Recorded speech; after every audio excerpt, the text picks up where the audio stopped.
Every morning at 3 a.m., when the world was still wrapped in darkness and most people were deep in their dreams, a baker named Samuel would begin his sacred ritual in a small bakery that had stood on the same corner for over 100 years.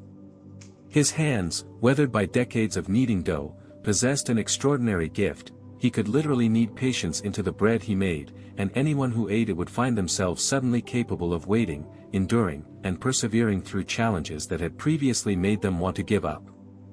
Samuel had inherited the bakery and its mysterious gift from his father, who had inherited it from his father before him, creating an unbroken chain of patient bakers stretching back generations. The gift revealed itself differently to each baker in the family, but the core principle remained the same: bread made with genuine patience could transfer that quality to whoever consumed it, not as a temporary mood boost but as a lasting capacity for endurance and calm persistence. The discovery of Samuel's particular expression of the gift happened during his first week alone in the bakery after his father's death. Grieving and exhausted, Samuel had been kneading dough while tears rolled down his face, his movements slow and deliberate because he simply didn't have the energy to rush. That morning's bread had taken twice as long to prepare as usual, each fold of the dough a meditation on loss and continuity, each patient turn a small act of faith that life would eventually feel bearable again. When customers bought that morning's bread, something remarkable happened. A stressed executive who usually ate breakfast while checking emails found herself sitting peacefully at her kitchen table, savoring each bite without thinking once about her overflowing inbox. A college student cramming for exams discovered he could study for hours without the usual anxiety and frustration when concepts didn't immediately make sense. An elderly woman dealing with her husband's slow decline from dementia found herself able to sit with him calmly, no longer constantly agitated by the pace of his deterioration. Samuel began to understand that the magic in his bread wasn't about speed or efficiency, it was about the quality of attention he brought to the kneading process. When he worked the dough with genuine patience, accepting that good bread simply took the time it took, that quality somehow transferred into the molecular structure of the bread itself. The loaves became vehicles for teaching people that some things couldn't and shouldn't be rushed.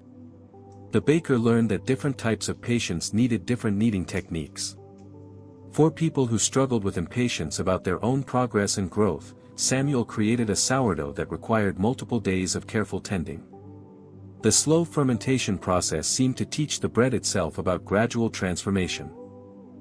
And people who ate it found themselves suddenly able to appreciate their own incremental improvements rather than constantly frustrated by how far they still had to go. For parents struggling with impatient, demanding children, Samuel baked a whole wheat bread that took exceptional physical effort to knead.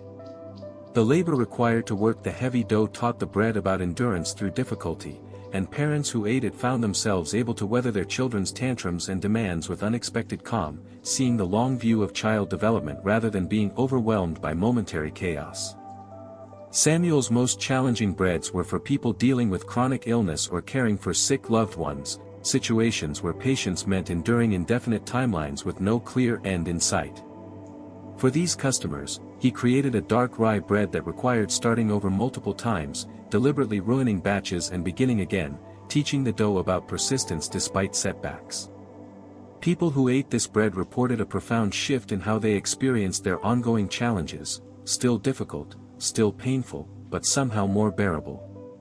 The bakery became known throughout the city as a place where stressed people could find unexpected relief. Business executives would stop by for Samuel's deadline bread, a focaccia that he would deliberately let rise for longer than necessary, teaching it to resist the tyranny of artificial time pressure. After eating it, they found themselves able to work steadily toward deadlines without the usual panic, trusting that consistent effort would get them there without the need for frantic last-minute scrambling. Teachers bought Samuel's classroom loaf, a braided bread that required weaving multiple strands together with patient attention to how they fit. After eating it, teachers found themselves able to handle disruptive students with calm authority, seeing each difficult behavior as an opportunity for teaching rather than a personal attack or systemic failure. Samuel discovered that his gift worked best when he was completely present in the moment of kneading, not thinking about the finished product or the customers who would eat it, but simply attending to the dough itself, feeling its texture change, noticing when it needed more moisture or more rest, respecting its natural rhythms. This state of total presence was itself a form of patience, and it created bread that taught people how to be fully engaged with their current moment rather than constantly rushing toward the future.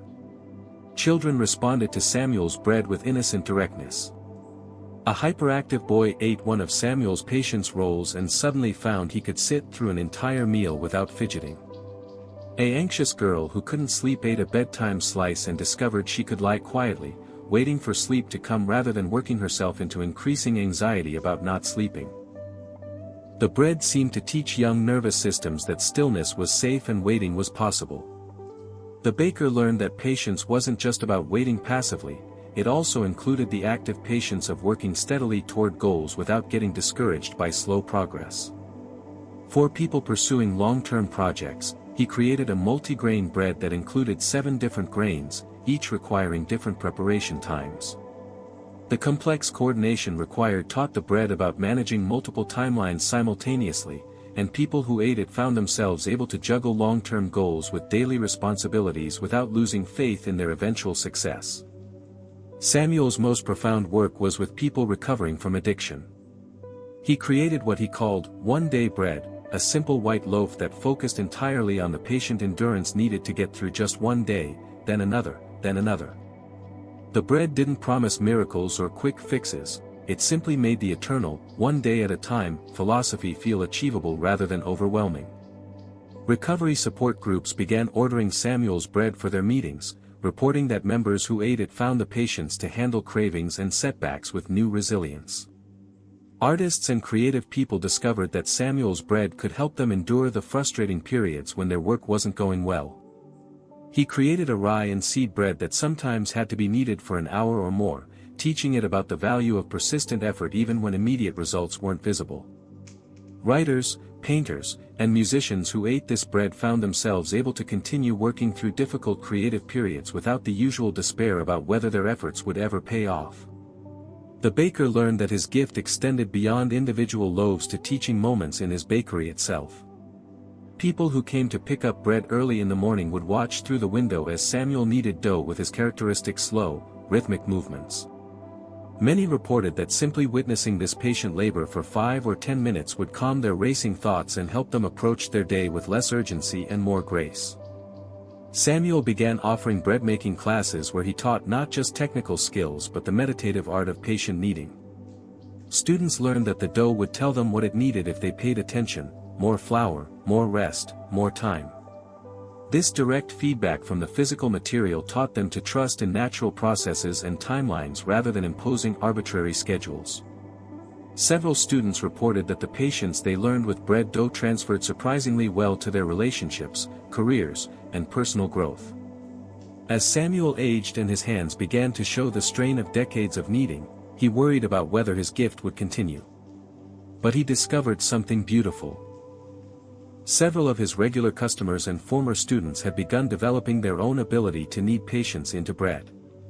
The gift wasn't limited to his family line, it could be passed to anyone who truly understood that patience wasn't passive resignation but active, loving attention to natural timing. On Samuel's final morning in the bakery before retirement, he created his masterpiece, a massive round loaf that took 8 hours to properly knead and proof. Into this bread, he kneaded every type of patience he had ever learned: the patience of grief, of parenthood, of creativity, of recovery, of aging, of teaching, of love. The bread was divided and shared at a community gathering, and people reported feeling its effects for weeks afterward, a sustained ability to approach life's challenges with the kind of calm endurance that Samuel himself had embodied. The baker who kneaded patience into morning bread left behind a legacy that went far beyond his recipes. He had taught his community that patience wasn't about suppressing urgency or denying legitimate needs, but about trusting in processes that couldn't be rushed, about finding meaning in the waiting itself, and about understanding that the best things in life, like the best bread, required time, attention, and the wisdom to let them develop at their own perfect pace.